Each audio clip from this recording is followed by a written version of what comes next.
Hello everybody, my name is Jadzia and welcome to my channel. We're going to talk about some books that I picked out for reading for June. I've got a little bit of a variety, but there's definitely a common denominator. It's a beautiful June day.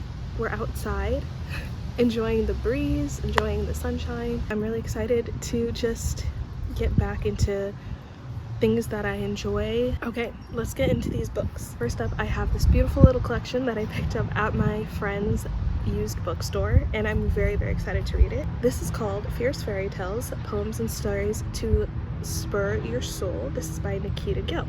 This book takes the concept of fairy tales in their traditional sense, you know, princes, princesses, villains, heroes, and turns that on their head in a modern take.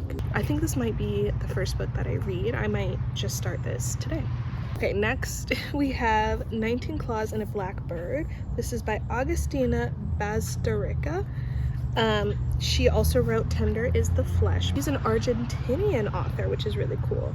I kind of want to start a map of books from every place that I've read. This is a collection of kind of bizarre, horrific stories. I just love a short story collection because, one, they're quick, and it's so fun to see how you can convey a concept in such a short amount of words. I love the little bite-sized horror stories. And if I like this, I'm definitely going to pick up Tender is the Flesh. I've talked about this book before, and that is Interview with a Vampire by Anne Rice. My copy is beat to shit, honestly. We're gonna read Interview with a Vampire again and then get into the whole series. I'm excited. I kind of just want to have a kind of horror fairy tale retelling summer. Those are like two of my favorite genres, and when's a better time than your favorite season to read your favorite genres? This book is called Hungerstone, and this is by Kat Dunn. Now this is kind of a retelling, or at least a re-look at Carmilla, which is a famous horror story. I have not read it. I have not read Carmilla. I really want to. So I kind of want to read this book first and then jump into Carmilla and kind of compare and contrast. I believe it's kind of a queer love story, and it's June. It's Pride Month. Happy Pride Month if you partake. Wait, that sounds weird.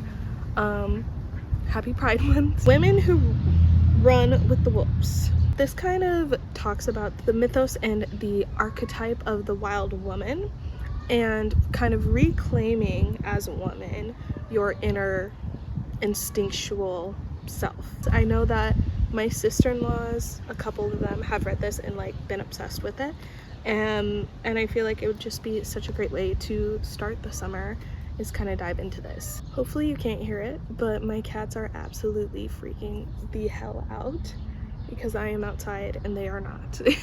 So they're just out at the door screaming,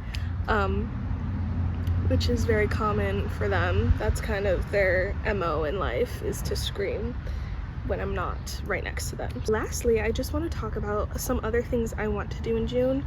You know, my channel's name is Library for Lost Creatures, and not gonna lie, I've been feeling a bit lost recently.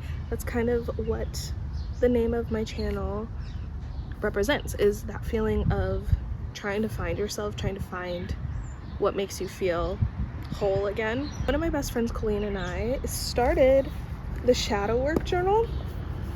It looks like this. My copy is beat to shit as well.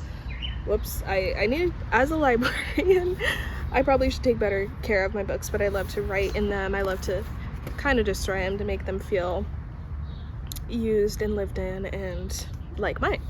But that is my transgression, not one that you need to do. We started the Shadow Work Journal. I really enjoyed it. It's kind of about breaking generational trauma, releasing yourself from the dark side of your psyche that maybe influences who you are on a daily basis in ways that you aren't fully aware of. My best friend was also like, hey, this is a little much for me right now, and I feel like I need to balance because she's going through a lot.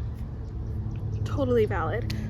So we also picked up the Lightwork Journal, to do kind of in tandem. I haven't started this yet. She gave it to me today. You know, I've been working on this journal since last year in August, I believe. I love a journal, but I've been really bad about journaling daily recently, and that's something I would like to get back into. I've been working through this since August of last year, and that just makes me upset because as beautiful of a journal as it is, and as much as I am now attached to this one, I want to move on. I feel like when you've been writing in the same journal for a while, the energy feels stuck, if you know what I mean, and you feel so stuck in that place that you started it in.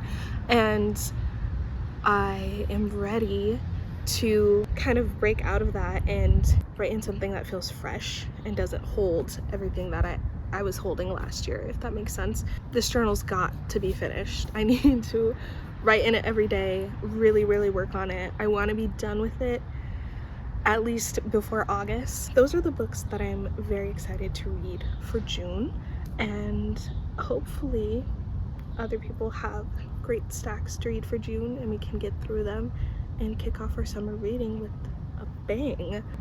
That's all I have for today, but until next time, keep on reading.